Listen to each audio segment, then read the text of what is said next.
Wow, நம்மளோட மீன் குழம்பு இதோட ரெடியாக இருக்கேன்னு இந்த மாதிரி நீங்களும் ட்ரை பண்ணி பாருங்கள். ஆனால் இது வேறு லெவல் டேஸ்ட்டு, சூப்பராக இருக்குது. நீங்கள் மஸ்ட்டாக ட்ரை பண்ணி பாருங்கள். ஹாய், ஹலோ, எல்லாருக்கும் வணக்கம். இன்னும் நமக்கு சூப்பரான ஒரு அயலக்கரை எப்படி ரெடி பண்ணணும்னு பார்ப்போம்.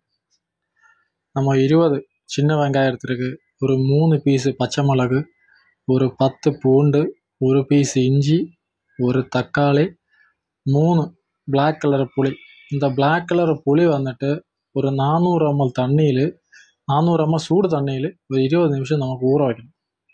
அதுக்கப்புறம் நம்ம இஞ்சி பூண்டு வந்துட்டு சதைச்செடுக்க ஒரு பேன் எடுத்துட்டு ஒரு 4 ஸ்பூனு ஆயில் ஊற்றி கொடுக்கும். ஆயில் நல்லா சூடாததுக்கப்புறம் நம்ம சின்ன வெங்காயம் பண்ணலாம். இந்த சின்ன வெங்காயம் வந்துட்டு நம்ம கோல்டன் ப்ரௌன் ஆகணும், அது வரைக்கும் நமக்கு இது மிக்ஸ் பண்ணிட்டு கொடுக்கும். சின்ன வெங்காயம் எல்லாம் கோல்டன் ப்ரௌன் ஆகி நமக்கு சதைச்சி வச்சா இஞ்சி பூண்டு பேஸ்ட் ஸ்டார்ட் பண்ணலாம். இதில் ஒரு பச்சை வாசனை போன வரைக்கும் நமக்கு இது மிக்ஸ் பண்ணி கொடுக்கும். அதுக்கப்புறம் ஒரு 2-3 பச்சை மிளகு கூட போட்டுவிடும்.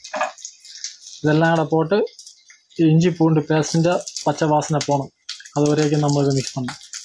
இப்போ பச்சை வாசனை போனதுக்கப்புறம் நமக்கு தக்காளி ஆட் பண்ணணும். அதில் கூட நமக்கு 1 ஸ்பூன் சால்ட்டும் கூட ஆட் பண்ணி இது ரெண்டும் கூட நல்லா மிக்ஸ் பண்ணி கொடுக்கும்.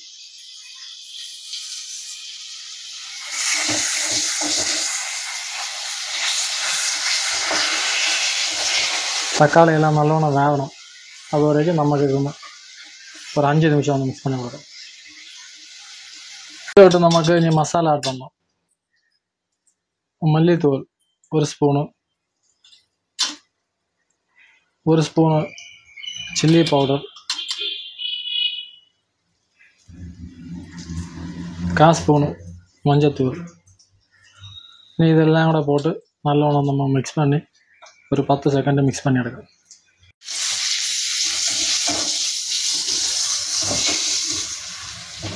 இந்த மிளகாத்தூள், மல்லித்தூள், மஞ்சத்தூள் பச்சை வாசனை போன ஒரு 10 செகண்ட் நமக்கு நல்லா மிக்ஸ் பண்ணணும்.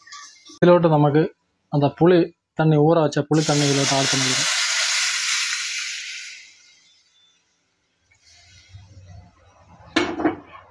இது எல்லாம் கூட நல்ல மிக்ஸ் பண்ணிவிட்டு 10 நிமிஷம் மூடி வச்சு நமக்கு மசாலா எல்லாம் வேவிச்சிருக்கோம்.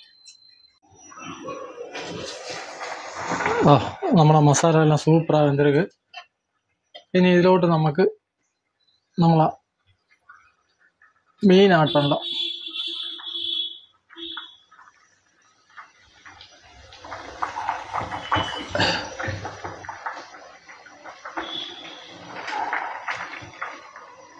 மீன் ஆட் பண்ணிவிட்டு இதில் விட்டு நமக்கு கொஞ்சம் கரலிப்பு போட்டு ஒரு 10 நிமிஷம் இதை மூடி வச்சு வேவிச்சா மீன் கறி ரெடி ஆகிடும்.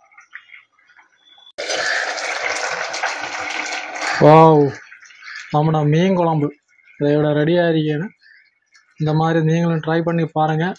ஆனால் இது வேறு லெவல் டேஸ்ட்டு, சூப்பராக இருக்குது. நீங்கள் மஸ்ட்டாக ட்ரை பண்ணி பாருங்கள்.